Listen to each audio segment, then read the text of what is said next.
For the longest time, I believed that the path to peace was through self-improvement. That if I just fixed myself and I worked hard and I removed all the flaws in me, then I would create a version of myself that is wise, confident, and peaceful. But guess what? The more I tried to push away all these parts in me that I wanted to reject, the stronger they became. And it took me a while to realize something that is so obvious, perhaps that's why it gets overlooked, that in life everything exists in duality. So I began to observe my mind, this world, other people, nature, and I realized that everything exists in duality. There is high and low, there is dark and light, there is up and down, there is day and night. Everything has its own opposite. So how can I have just positives and all these great qualities without having the other qualities in me? It is just rationally not possible. Yet we all do that. I'm sure you do that. I did that for a long time, to push away all these parts in me, thinking that this is something wrong, there is some flaw in my personality, there is some gap in my understanding, and that is why I'm still holding on to all these so-called negativity. I realized that the only way to find peace is not by rejecting, not by pushing away these parts, but by accepting, by being whole with all the parts of me, by not cherry picking the qualities in me that I like, but by accepting and embracing all that I am.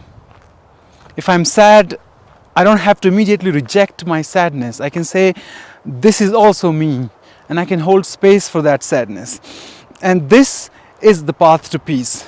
But this is a hard shift to make, because in society we are always told to improve, to be better. You can see all the YouTube videos regarding self-improvement, self-help. They're all about the individual working hard and somehow improving his or her life, somehow being able to remove all their weaknesses and all that. But it doesn't work like that. There is contradiction in life, and the contradiction needs to be understood and accepted, because if there was no sadness, how would we ever know happiness? If there was no harshness, if we did not experience harshness in life, how would we ever experience kindness, right? Yeah, if you were never foolish, how would you ever become wise?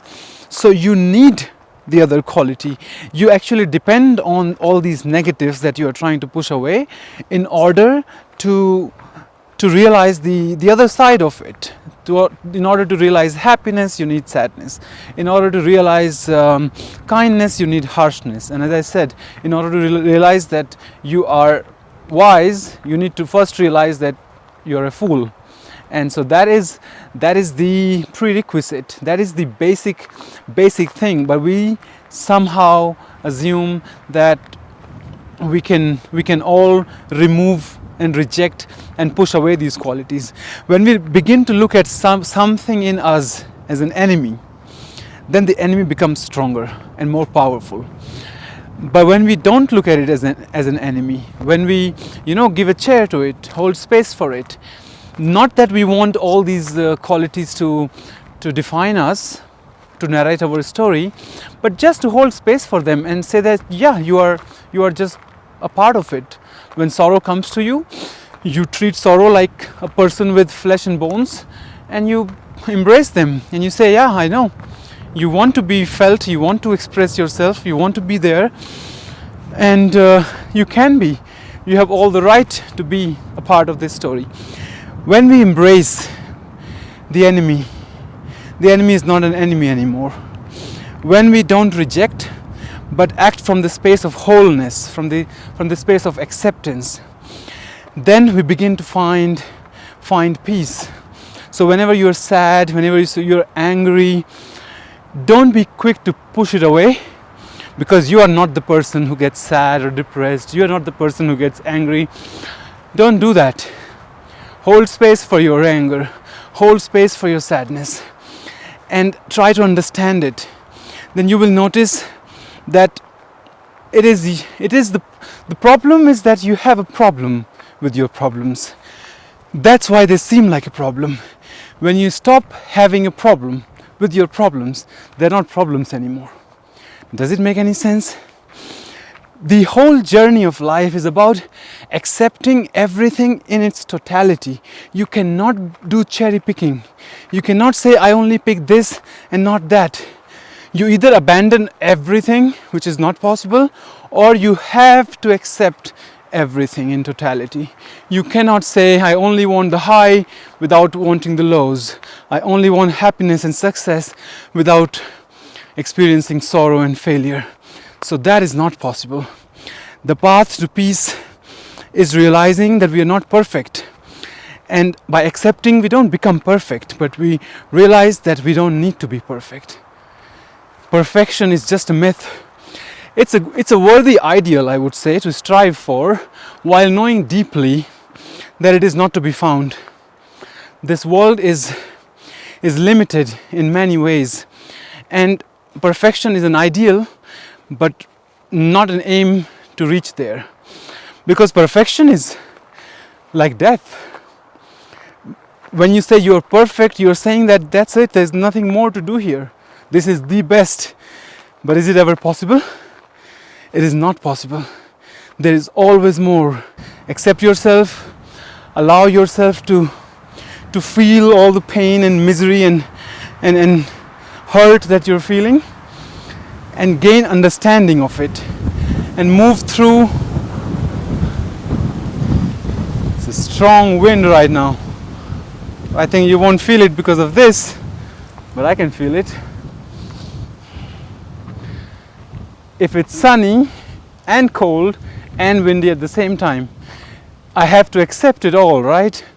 If I say, no, I just want it to be slightly sunny and the temperature must be around 15 degrees and no wind, then I'm imposing my will on reality.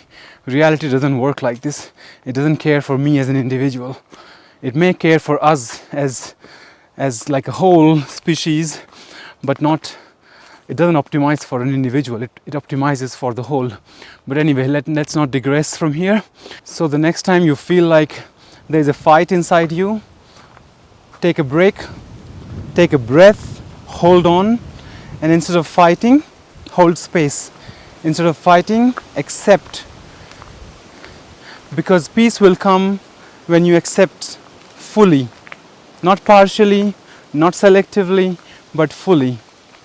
And the peace is only possible with total acceptance. It is not possible with partial acceptance. So, and this continues to be a lesson in my life. I continue to feel that there isn't much that improves or changes in life. What happens is that I am able to better understand myself as I am, who I am. Not because I've changed myself so much, but also because I've fully allowed space for me to be who I am. Not reject, not fight, not push away, but just embrace myself as I am. And that's what I would share with you.